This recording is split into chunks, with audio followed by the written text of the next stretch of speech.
17, o que nós vamos fazer? Nós vamos dividir quantas pessoas temos aqui? 3, 6, 9, 12, dá certinho. 3 grupos de 4. Tem 12 aí, Ah, é os 12. Só aqui os 12. Então, todo mundo. 13 agora. O quê? Ô, bicho? Não, entra, tá gravando, entra.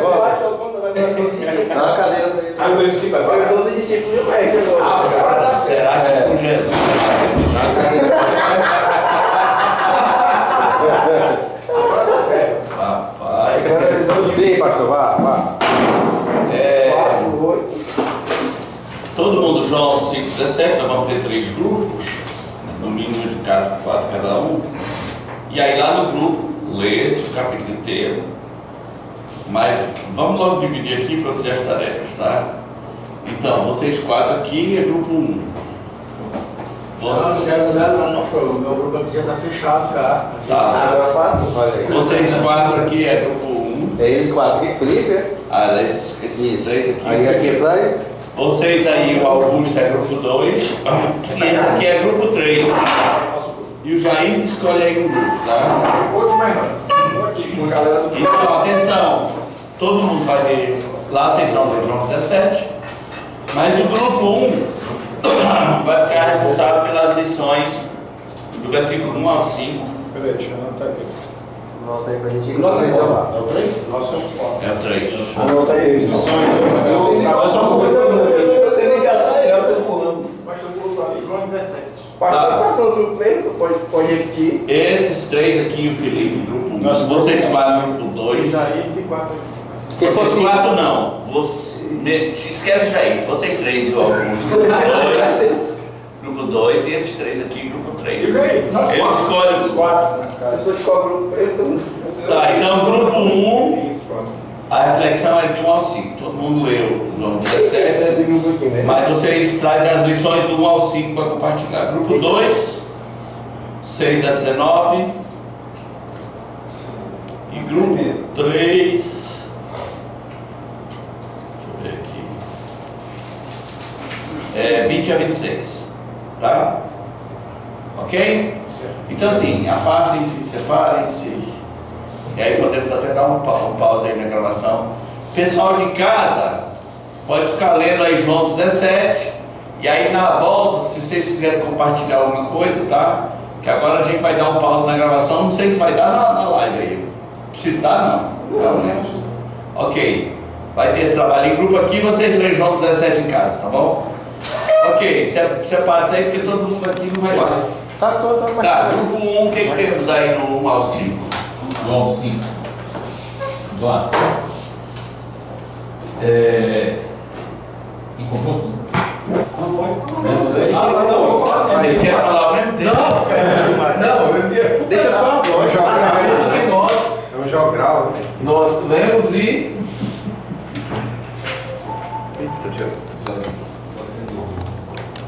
Está feio. Vamos lá, vamos lá. No momento aqui, Jesus se aproxima da hora, né? Seus últimos momentos de vida, ele já tem falado 2 versículos anteriores, é chegada a hora, ele já se aproxima, 2 versículos antes.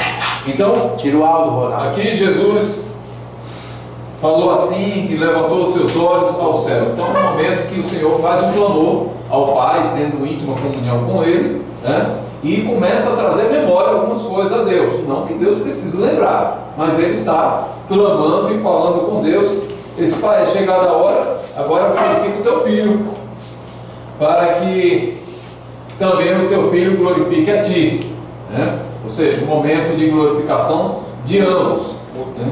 Mútuo, né? Assim como lhe desse o poder, ele fala da autoridade que ele recebeu sobre toda a carne, sobre todos os homens, né? Porque ele tem o poder de dar a vida eterna. Senhor, o Senhor me deu autoridade sobre todos. A quem Deus os confiaste a ele. O Senhor me confiou, então eu vou entregar a eles a vida eterna. E que vida eterna é essa? Que conheçam a Ti, somente, como o único e verdadeiro Deus. Então ele veio para glorificar o Pai como o único e verdadeiro Deus aqui na terra, né? eu glorifiquei-te na terra, tendo consumado a obra. A obra já estava se encerrando, até chegar aquele exato momento que ele fala na cruz, está consumado, né? Então aqui já estava nos últimos momentos. Logo depois iria ser traído pelo Judas, né? Ia caminhar para a cruz. E agora glorifica-me tu, ó Pai, junto a ti mesmo, com aquela glória. Ele começa a lembrar ao Pai: Senhor, aquela glória que eu tinha lá do mundo. antes da fundação do mundo, quando eu tinha lá com o Senhor, que eu vivia com o Senhor, que eu estava com o Senhor, né? Que nós andávamos juntos, conversávamos, estávamos lá, todos os dois glorificados. Senhor, com aquela glória que eu tinha lá, eu vim aqui e realizei a obra, eu fiz, o teu nome conhecido, falei da vida eterna. Agora eu peço que o Senhor me dê aquela glória novamente. Então eu volto, o Senhor me glorifica novamente. E com aquela glória que tinha contigo antes que o mundo existisse. Então é um clamor que o Senhor faz ao Pai, primeiro por si, pela comunhão que ele tinha, pela glória que ele tinha. Ok, observações extras. O que tem esquisito ou convencional aí sobre oração? Formato de oração. É uma oração feita de Jesus Cristo para Deus. Não, que é o formato. É um clamor. Acho que é um. Quando a gente fala hoje, você está na igreja, você fala assim, vamos orar, o que as pessoas fazem? Geralmente elas deixam os olhos. Deixa os olhos. Baixa a cabeça. E aqui está falando que ele está O que com os olhos Jesus abertos. fez aí? Com os olhos abertos, levantou. Levantou aos céus. É uma perspectiva completamente diferente. Uma vez uma criança, um pré-adolescente me perguntou: peraí, por que na igreja todo mundo baixa a cabeça e fecha os olhos quando a Bíblia diz que Jesus ao orar foi o contrário? Levantou os olhos ao Porque céu. Jesus tinha a visão ali. Rapaz, se você estiver aqui na igreja, aqui no prédio, você vai ver o teto. Então, às vezes a gente se preocupa muito com o formato, nem sempre o formato é aquele que a gente consagrou, né? No caso de Jesus, não foi. Sobre cristologia, o que é importante aqui? Sobre a doutrina de Jesus Cristo. Cristologia, ele falou da glória dele, antes que houvesse. Ele estava com o Pai antes que houvesse o mundo. Isso significa que ele é Deus. Né? Cristologia sem Jesus ser Deus não é cristologia. Ele tinha uma glória antes. Né? Agora ele foi feito homem, abriu mão dessa glória, como diz em Filipenses 2, né? Ele se esvaziou. Mas agora ele vai ter uma glória que ele tinha antes da fundação do mundo. Isso também significa que ele é eterno. Que ele sempre existiu. Porque há pessoas que acham que Jesus tem um começo. Né? Como até no caso do Testemunho de Jeová, né? Jesus seria um Deus menor e teria um começo. Tinha uma glória junto do Pai antes da fundação do mundo. Uma glória como a do Pai. Também tem uma outra palavra que ele usa aqui. Eu gosto desse versículo, né? Como uma ferramenta de evangelismo que define o que é a vida eterna. Até a gente explorou muito no curso de evangelismo. Né? O que é a vida eterna nas palavras de Jesus? Que conheçam a Deus como Deus E ao Filho. Então veja bem, é as duas coisas. Conheçam a Deus, conheçam a Jesus. Que conheçam a Ti, o único Deus verdadeiro. E a Jesus Cristo. Essa é a vida eterna. Né? Essa é a vida eterna. Muita gente fala, eu creio em Deus, conheço Deus. Ok, é um bom começo, mas não resolve tudo. Conheço a Deus e a Jesus. Né? Que conheçam a Ti. Essa é a vida eterna. Não podia ser mais claro, né? A vida eterna é essa, que conheçam a Ti, o único Deus verdadeiro, e a Jesus Cristo, a quem enviaste. Um similar disso, na definição de vida eterna, é João 14:1, né? Como é que diz lá? Não se turbe o vosso coração. Então, veja bem, as duas coisas, crer em Deus, crer em mim. Não é só crer em Deus. Crer em Deus e crer também em mim. Né? Chegando a hora agora, para se confiar sobre a carne. Vocês foram até o 5. 5. Agora Ok. Grupo 6. Grupo dois. Diurnamente. Mas pode introduzir, então. O nosso é o capítulo onde Jesus ele está em oração, conversando com Deus, intercedendo pelos discípulos. Então, de maneira resumida, a gente poderia dizer que esse capítulo é um capítulo onde Jesus pede proteção para os seus discípulos. Porém, a gente tirou alguns tópicos que se aprofundam mais dentro dessa questão de proteção que ele pede a Deus pelos seus discípulos. Aí os tópicos que a gente pegou foi qual, Reinaldo? No verso 6, então eu li para o verso 6, né? Uma relação pessoal com Deus. Manifestei o teu nome aos homens que me deste do mundo. Eram teus, tu os confiastes, e eles têm guardado a tua palavra. O que a gente percebeu aí é que em oração ele deixa claro para a gente que está lendo que ele deu o nome pessoal de Deus para os seus discípulos. E como ele faz uma oração de despedida, né, porque ele sabe que ele vai sair daqui, fica a lição para a gente é que os discípulos sabiam o nome de Deus e que agora os discípulos, ao perder Jesus, né, ao Jesus subir, eles teriam essa relação pessoal com Deus. Então é um tópico que a gente tirou, a relação pessoal. É muito forte sobre Jesus esse negócio de ele dizer assim, eu manifestei o teu nome. Quando ele fala o teu nome, se eu perguntar em qualquer canto, eu perguntar que nome era, as pessoas dizem, Deus. Não, Deus não é um nome. É isso. Deus pode ser qualquer Deus. Eles tinham um nome pessoal. O nome, aquelas 4 letras sagradas que os testemunhos de Jeová dizem que é Jeová, e a gente não faz a menor ideia do que seja. Porque, lembre, os judeus não pronunciavam esse nome por causa do medo do 4º mandamento. Não tomarás o nome do Senhor teu Deus em vão. E é possível até que a turma esqueceu, tá? Porque se você não vai pronunciar, as crianças são proibidas de pronunciar. Eles arranjaram outros nomes.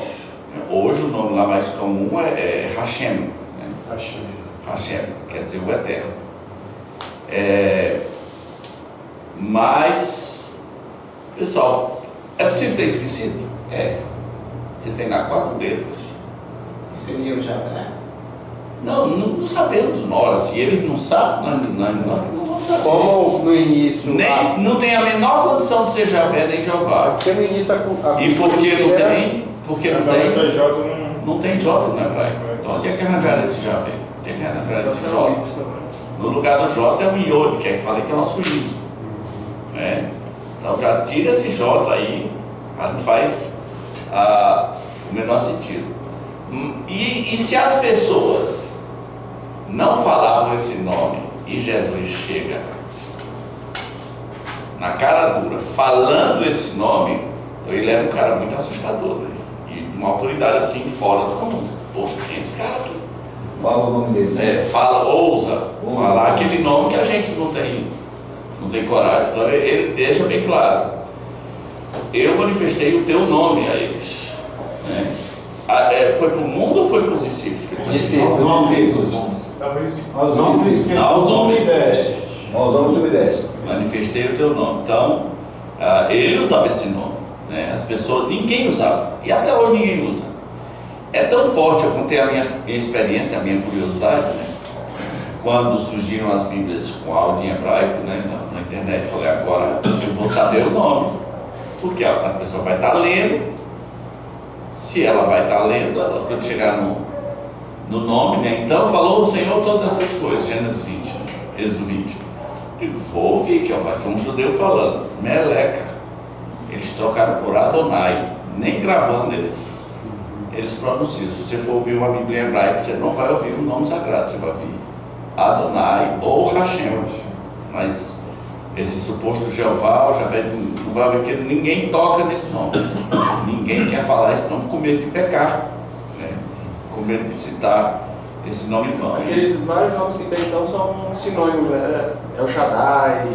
Não, é porque é o seguinte, interessante você perguntar isso. Esses são outros nomes com os quais ele se apresentou.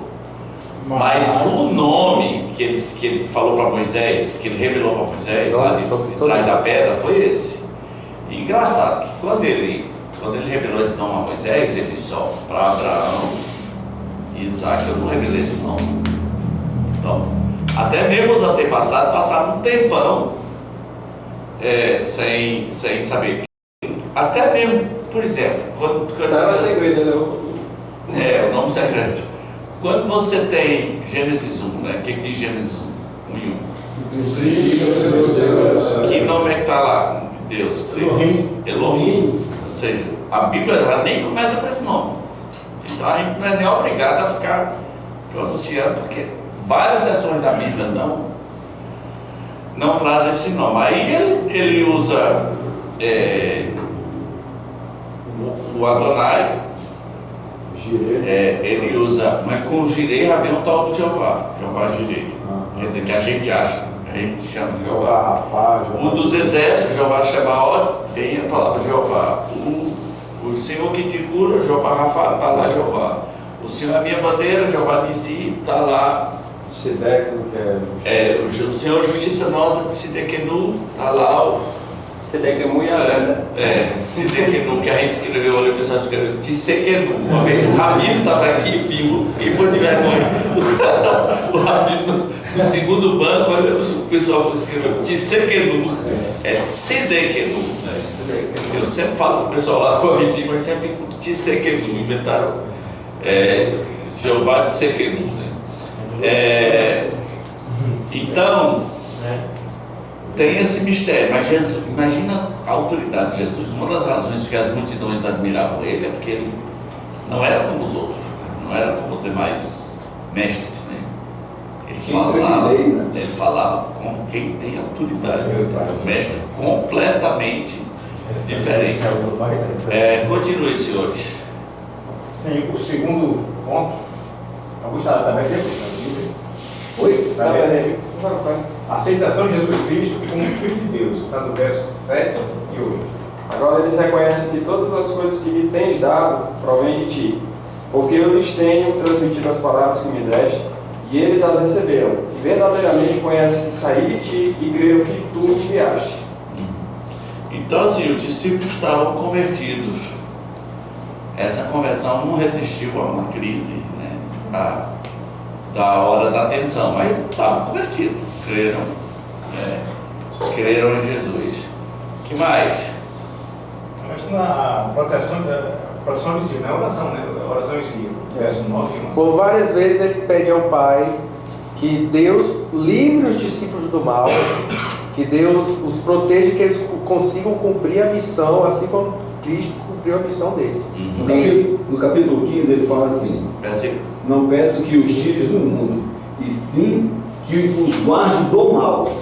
Ele continua pedindo, uma oração que ele está pedindo a Deus, Jesus pedindo a Deus que guarde seus discípulos, que guarde, que ainda fala em outro versículo que ele precisa que tanto os discípulos são de Jesus como são de Deus, eles dois, e eles dois são um só. Tá, agora no pedido de que os guarde do mal também está incluso um não pedido. Que não tire eles do mundo. Não tire do mundo, vão viver vidas normais. Tá? Lembrem que os mosteiros surgiram porque algumas pessoas, alguns monges acharam que tinha que viver fora do mundo, aí foram viver separados. Não, Jesus não chamou uma vida separada. Então tire do mundo não é que vai matar. Não é para se isolar, né? Exatamente. As pessoas podem entender assim, não tire do mundo. Eles estão santos, eu vou puxar isso para mim porque são santos. As pessoas podem entender isso, né? Mas não tirar do mundo é não tirar do meu, onde eles vão pregar o evangelho, né? Você vai viver vida normal. Deus não nos chamou para. E você sabe que há uma tendência, às vezes, de a gente se isolar, né? Nos Estados Unidos houve um tempo que tinha os condomínios evangélicos, né? Ou seja, todo mundo evangélico, as criancinhas evangélicas, as famílias evangélicas. As pessoas clamam por uma escola evangélica, né? E uma das razões é por nossos filhos ter uma escola só nossa. Não sei se é bem esse o objetivo, apesar do mundo estar muito perigoso, mas há uma tendência dos crentes quererem dar uma segregada, né? E eu não sei se vocês já viram no documentário do Netflix chamado A Família. Quem já viu esse documentário? Eu achava que o cara mais ousado que existia era o Billy Graham, mas é um cara invisível chamado, ele está vivo ainda, chamado Doug Cole. Se você pegar os últimos 5 presidentes, uma coisa assim, toda posse do presidente, seja de esquerda ou de direita, o Doug Cole estava lá. E o cara agradece a ele. Bill Clinton falou que queria agradecer o Doug Cole e sua equipe. Quem é esse cara? O Obama, vai ver na posse. Doug Cole, o Trump, queria agradecer o Doug Cole, o Bush, né? O Bolsonaro, quando saiu daqui com a equipe presidencial, e Paulo Guedes e companhia, eles tiveram que assistir um culto que é feito pelo Doug Cole dentro da Casa Branca para os embaixadores do mundo inteiro. Esses caras já fizeram culto até na Rússia. E esse documentário, A Família, ele tem a seguinte crença: as autoridades são constituídas por Deus, nós vamos servi-las. Servi-la mesmo, em todos os sentidos, né? E aí, quando um cara é eleito ou é deputado, ele chega e fala: e aí, como é que a gente pode te servir?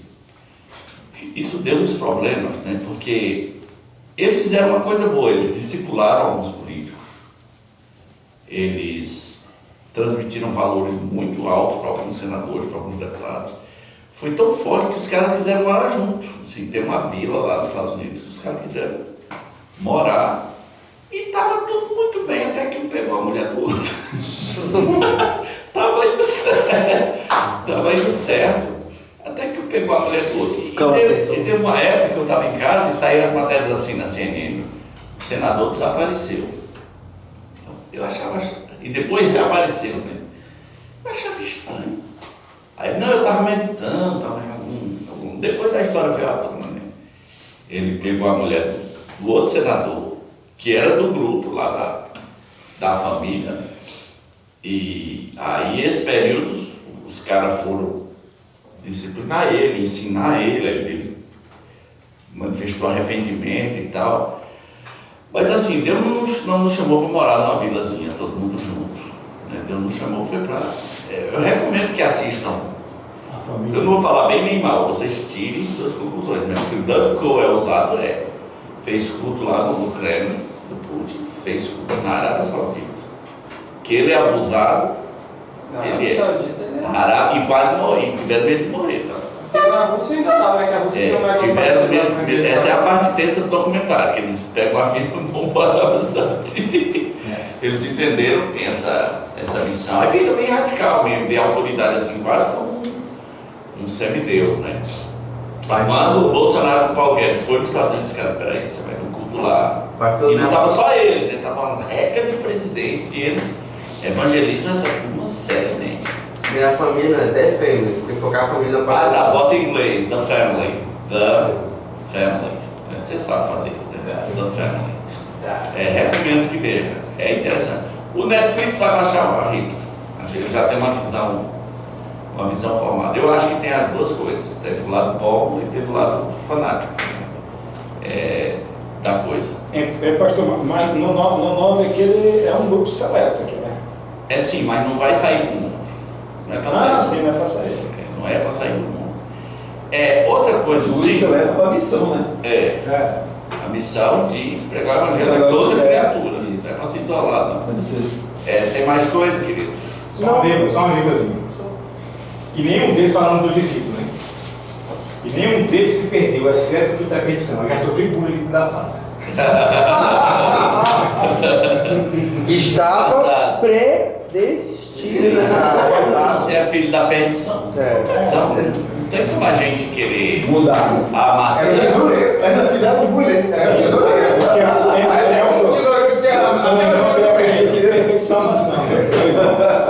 E ele faz com que Judas perdeu a salvação. Não ele perdeu. Como é que ele perdeu? Se ele era o filho da perdição. Predestinado. Jesus está dizendo antes dele trair, né? Engraçado, Jesus, eu guardei a todos. Quem nos guarda é Deus, não é nossa força. Eu guardei a todos, menos os Não é? Você acha que Jesus... Ou seja, ele tinha poder para guardar. Sim. Você Né? acha que Jesus... Ele fala menos. Você acha que Jesus não conseguiria guardar o judeu? Eu guardei a todos. Era Mas necessário. ele diz para se cumprir a palavra. Para se cumprir. essa escritura. Exatamente. Era necessário. Pode rodear, Ou seja, a cada pode 10 usar todos os cuidado, argumentos, mas não vai tirar isso da Bíblia, né? Pois é. A cada 10, cuidado que tem um ali que ele não vai A cada segurar. 12. O tesoureiro. Olha, o tesoureiro Vai aí. tirar um G10, você tá bem. Tá. Vem acabadinho para as próximas lutas. Você criou um G10. Tá, uma observação extra. Queria ouvir a sua posição. Aqui a nossa igreja, do ponto de vista da sua teologia, ela segue a linha calvinista. Nesta linha calvinista, sem usar os termos teológicos de infralapsarianismo, sem termo teológico. Mas aí fala a questão do Judas. A sua crença é na dupla predestinação. O que significa? Significa há uma predestinação para a condenação e para a salvação. E há outro grupo calvinista que crê só na predestinação para a salvação, porque para a condenação não precisa, porque o homem já nasce em pecado. Ele já vai ser condenado. Ele precisa Ser resgatado. Então, aí para isso aí, tem essas duas expressõezinhas aí, etc. Qual é a sua posição? Então, é uma lâmina, né? Porque até as palavras nos pegam.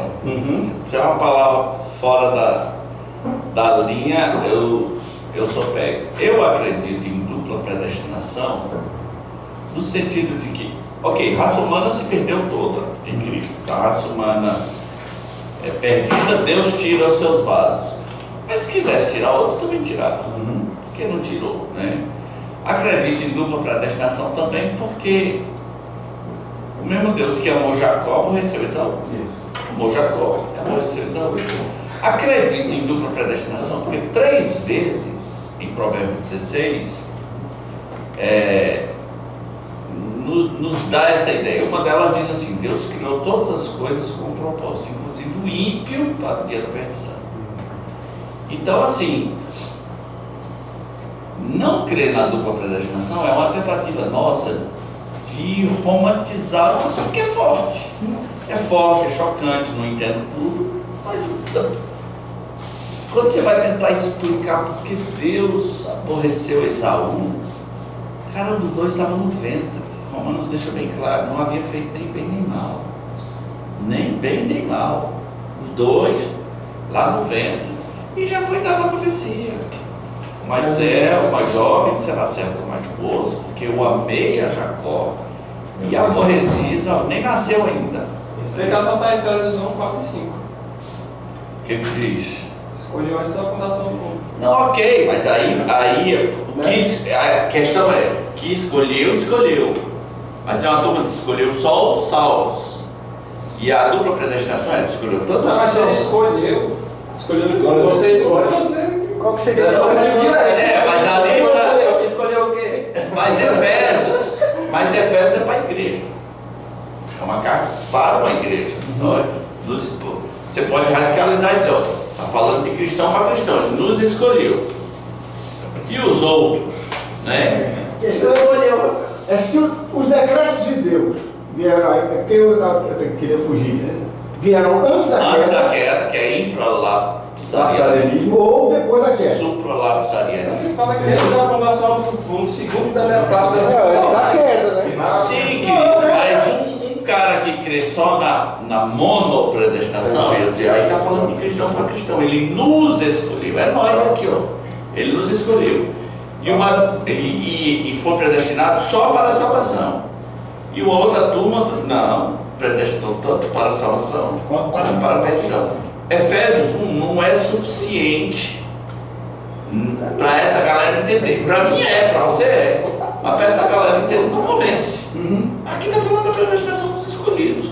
Eu me recuso a crer, vamos dizer, que Deus predestinou os perdidos. No próprio Romanos 9, vaso de ira e vaso de honra. Vaso de honra foram criados já. Foi criado. Numa casa tem vaso de honra e vaso de desonra. O do Judas aí é um exemplo bem. Presciência de Deus, você saber tudo que vai acontecer por não ser preso ao lapso temporal. Saber o que acontece, por isso que ele deu isso daqui, porque ele já sabe o que vai acontecer aqui no fim. Mas a presciência de Deus não é previsão lógica. Presciência, porque se a presciência, se for só baseado na presciência, por exemplo, vou escolher Alex porque Alex vai crer. O mérito está em Alex. Ele é tão bonzinho que ele vai crer, por isso eu escolho antes, porque eu sei que ele vai crer. Então, no fim, o mérito Colou o também gabarito e colou. é uma previsão humana. Então, Isso. esse aqui é algum momento ele vai crer. A presciência é muito mais forte. É Deus decretando o que vai acontecer. Ele sabe porque ele mesmo decretou. Não é que ele sabe porque Alex vai crer. Ele sabe porque ele decretou que Alex vai crer. É tão Uma ordem. Senão seria uma lógica assim. Ele é tão bonzinho, eu vou escolher essa coração do mundo. Quem tem um coração bom? Olha, quem fez o coração? O exemplo é o cara lá da cruz. Passou a vida toda fazendo coisa torta, coisa errada, nunca foi bonzinho, se arrependeu na hora da cruz, morreu, foi pro céu. Sim, mas aí Era decretado. aí nessa lógica da presciência, o cara diria: é porque Deus sabia que dos dois, um era melhorzinho que o outro. É sempre uma tentativa de ser racional. Eu não sei racionalidade, porque Saulo estava lá no caminho e virou Paulo, né?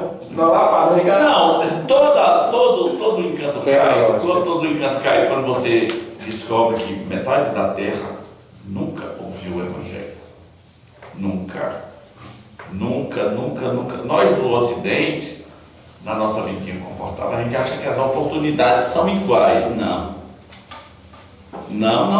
As oportunidades são tão diferentes, você nem imagina, né? Eu estava no interior do Peru com um irmão aqui, fomos tomar um café numa casa isolada, assim, bem isolado. Um café ruim, horroroso.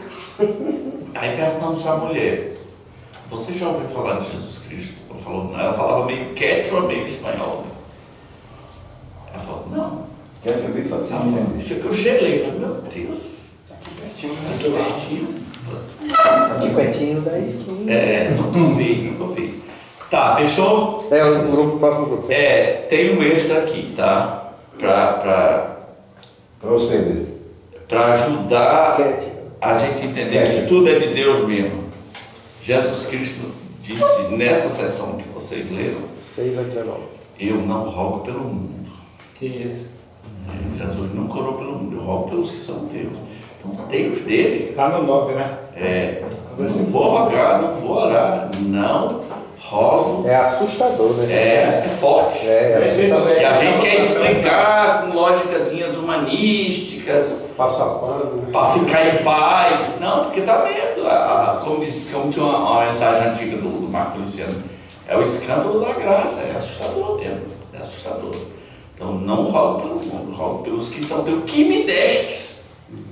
Foi Deus que deu os salvos a Jesus, né? Os salvos são um presente de Deus a Jesus. Só que o cristão também pode ficar doido assim, porque isso aí é Jesus falando com Deus. Sim. Se o cristão for levar pessoal, ele não vai pregar para ninguém. A gente não sabe quem é ele. Mas Jesus não falou em pregar, ele falou em rogar, eu não oro pelo mundo. Não, mas quando eu não oro pelo mundo, ele está excluindo determinada porcentagem das pessoas. Sim. Só que a gente não sabe quem é. Sim. Então nossa missão continua mesmo. Continua. Né? Jesus. A gente não somos Jesus. Vamos orar pelas pessoas. Oi. Livre-arbítrio também, ou não existe também, né? Não, baseado nisso tudo, o livre-arbítrio fica onde? Se Jesus disse, eu nem rogo pelo mundo, não vou guardar o filho da perdição. Então a pergunta é, havia uma profecia do traidor. Jesus disse que não vai guardar o traidor. O traidor vai trair ou não vai trair? Ele tem escolha? Né? O que vale é a tal da divergência. O que é a tal da divergência criada pelos presbiterianos, que não resolve muita coisa. Mas decidir que ele não vai ser o anticristo. O anticristo pode se converter? Não tem como. Ele pode? Se ele se converter, Deus está mentindo. Não, se ele se converter, aí vai ser outro que vai ser. Ele é livre. Passa a bola para outro, passa a bola para outro. Deu plano B. Eu já falei, bom, velho. Eu te preparei, cara. Agora tem que ir pro plano B. Agora é assim, a gente precisa ser confortado. A gente quer colocar Deus numa posição confortável. Quer que Deus não pareça um soberano, né? E porque a gente quer humanizar Deus, a gente queria que Deus fosse como a nossa avó, que fazia tudo dentro de uma lógica, que dizia Deus não ama menino ruim, né? E quando muitas vezes o menino que Deus pega para amar, né?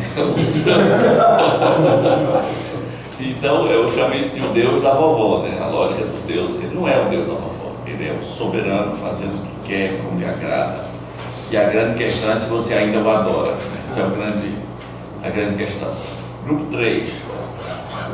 Grupo 3. Então, nessa sequência dessa oração que Jesus faz ao Pai, ele chega numa outra etapa que ele vai além. Ele ali não ora especificamente ali apenas pelos seus apóstolos, mas ele amplia, né, para todos os que vierem a crer, como diz aqui no versículo 20, né? Não peço somente por estes, mas também por aqueles que vierem a crer em mim. Tinha nem nascido, né? Jesus já estava orando por Jesus já estava orando por mim, gente. Exatamente.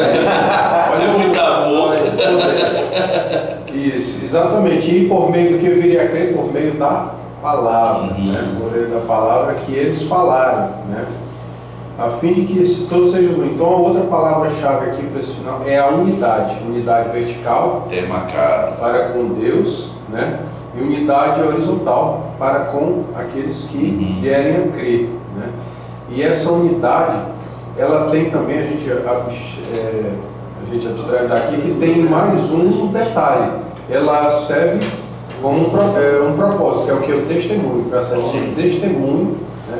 Até para todos, né? Para que venham a crer, né? Então, basicamente foram essas. A unidade da igreja vai levar o mundo a crer. A crer, exatamente. Por isso que é a importância dessa unidade. Aí os pastores ficam brigando por um candidato publicamente, aí lasca, né? Então, a aplicação prática que a gente verificou. A unidade com Deus, a nossa comunhão com Deus, ela tem que ser exercitada diuturnamente, em todos os tempos. E com os irmãos, né? Que às vezes a gente acha que é só com Deus e às vezes a gente relaxa e relega essa comunhão. E a gente agora aqui está aprendendo o quê? Que isso tem um propósito. Sim. A responsabilidade nossa em cultivar essa união, ela é muito maior, né? Ela vai muito mais além. E aí, a questão da unidade, ela envolve a unidade que, em relação ao que a gente está conversando aqui, a unidade de doutrina, né? A unidade de tudo. Unidade da fé, né? Da fé, exatamente. Isso. E aí, unidade é um tema muito caro e muito perigoso, né? Surgiu no Brasil alguns movimentos chamados de unidade. Eu mesmo tive que enfrentar um no meu primeiro ministério. Minha igreja se dividiu. Um terço foi embora para esse movimento. Era um movimento chinês chamado a Igreja Local. A gente chama pejorativamente de a Igreja Local de Witness Lee. Os dois nomes eram Witness Lee e Watchman Nee. E eu gostava muito de Watchman Nee. A editora Vida publicou livros de Watchman Nee. Tem um que é um clássico. Árvore da Vida. É a Árvore da Vida. É a editora deles.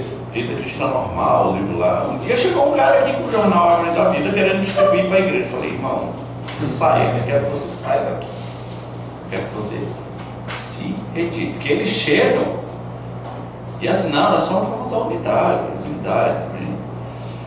E começa a se reunir na casa. Você pensa, não, eles dividem a igreja, fica com a conta bancária, fica com tudo, né? E eu, com 24 anos, tive que enfrentar uma divisão da igreja. Negócio pesado, eu tendo que escrever artigos, participar de debates e tudo. Alguns cabeças da igreja foram para esses caras, depois se desviaram, né? Mas se você for a Macau é uma cidadezinha bem pequena, eles têm uma igreja forte lá. Tem nome. O pessoal chama a igreja da unidade, chama a igreja dos irmãos, né? Eles têm lá um negócio. Aqueles que saíram com eles perceberam que era um negócio de manipulação e endeusamento do Witness Lee, né? Mas o que vieram falando de unidade, isso atraiu muita gente, né? Porque precisam de nomes denominacionais e tudo mais, né? E na verdade todo mundo quer unidade, desde que seja debaixo do comando da sua organização. Desde que seja, então todo mundo quer. Então é muito fácil dividir uma igreja. Você chega falando de unidade, não, a gente não vai ter placa, a gente vai abraçar todo mundo de todas as denominações. E eu já falei, ó, temos aí que um abraço nem a pau, não vai dar certo, né? E foi ruim, e foi bom também que eu fiquei. Foi eu acho que foi tipo um teste para saber se eu queria continuar no ministério. É um tema caro, unidade.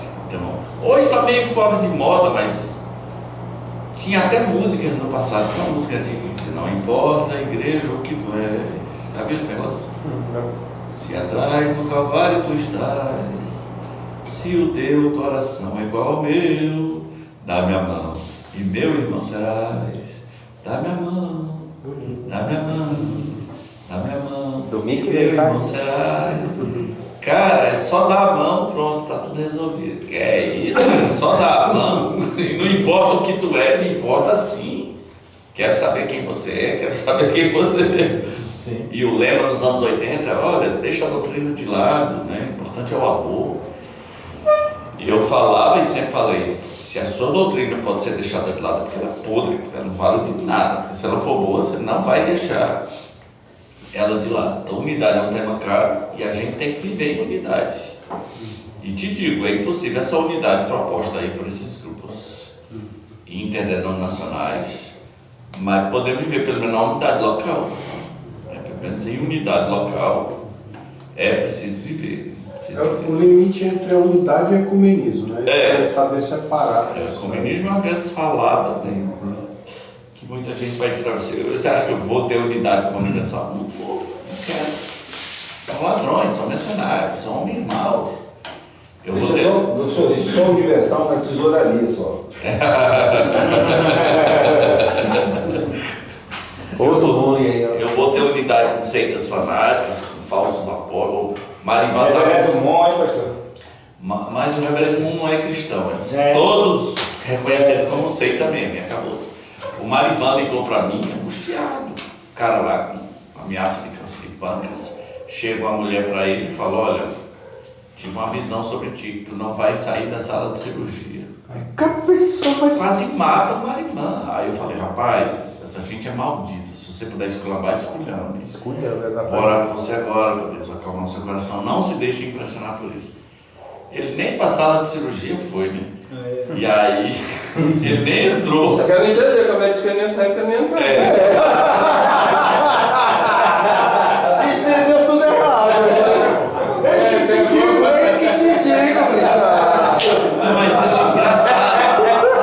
Essas pessoas vão usar esse tipo de subterfúgio, né? Não tem voz à toa, né? Você nem sabe nem falei assim, Obrigado pra mim. de onde vem tanta maldade? Essa gente não tem mais alma, não. Eu acho a ousadia que ver uma pessoa doente para dar uma notícia dessa, né? O que a pessoa dessa é? Não, na fila do banco ali, a pessoa, eu fico torcendo que venha para mim. A pessoa se aproxima do outro, olha, fui revelado que você tem um câncer. Se eu for orar para esse câncer sair agora, você deixa eu orar. Rapaz, se a pessoa vier comigo, aliás, se vier perto, eu já vou dar essa informação em público. Eu vou dar. Dizer, olha, faz isso não, rapaz, você é do mal. Você fica ameaçando as pessoas com câncer. E todas eles devem fazer isso. Porque senão a gente é cúmplice. A gente vê uma pessoa praticamente matando a outra assim. A pessoa volta para casa deprimida. Não faça isso não, rapaz. Você está tomando o nome do seu em vão, você é uma pessoa perigosa. Eu não quero conhecer você, você é perigoso, você faz mal às pessoas. Você usa o nome de Deus em vão. Tem que ter uma chibatada. Você sabe que a gente não vai ter o poder que teve Pedro e Paulo de cegar lá o cara, né? Mas o poder de dar exclamação com a educação. Fique broxa agora. Olha o que você está fazendo. Aí mata o cara, mano. Pronto, não é pra acabar logo, né? Com um miserável desse. Você tem mais maldade no coração. Pensei que ele estava contando experiência. A gente deve repreender essas pessoas. Eu não faça isso. Em nome de Jesus, não faça. Você está fazendo mal às pessoas e você vai prestar conta a Deus. O seu dia vai chegar. E você sabe que vai prestar conta a Deus. Porque assim nós estamos sendo cúmplices, o cara está acabando com a pessoa. Não. É tipo a gente ver um assalto e não sentir a dor de quem está sendo assaltado. Né? Fechou? Só para fechar, só complementando, que o filtro da gente saber esse limite da união é o que? A boa doutrina, a palavra. Sim, porque a gente está vivendo aquele período da semente da árvore que virou árvore, da mostarda que virou árvore de Mateus 13. Né? Tudo que é ruim vem se alinhar nos seus galhos. Isso. Todo tipo de, como digo lá no Ceará, todo tipo de catrevais. Ele passou? Tudo que gavião, tudo que é árvore de rapina, né? Vem tudo vem se alinhar naquela árvore, vem tirar um proveitozinho, né? Então, que Deus nos ajude. Assim, é muito bom saber que Jesus orou por nós, né? Muito bom saber isso. Eu te peço por aqueles que virão a crer por intermédio da palavra, não é nem por intermédio dos milagres, né? Vão crer por intermédio da palavra. Então você vai passar a lição pro pessoal de casa? Como é que vai ser o pessoal de casa? Não, pedi que eles lessem. Só lessem, né? Tá. Vocês aí de casa, tem algum compartilhamento sobre João 17? Tem. Tá qual? Coisado aí. Oi. Liga meu microfone. Tem algum? Só tem uma pessoa. Comandante Ronaldo. Dormiu. Quem é? Se for Ronaldo, dormiu. Gerson. É o Gerson? Ah, é o Gerson? Tem alguma coisa a falar aí, Gerson?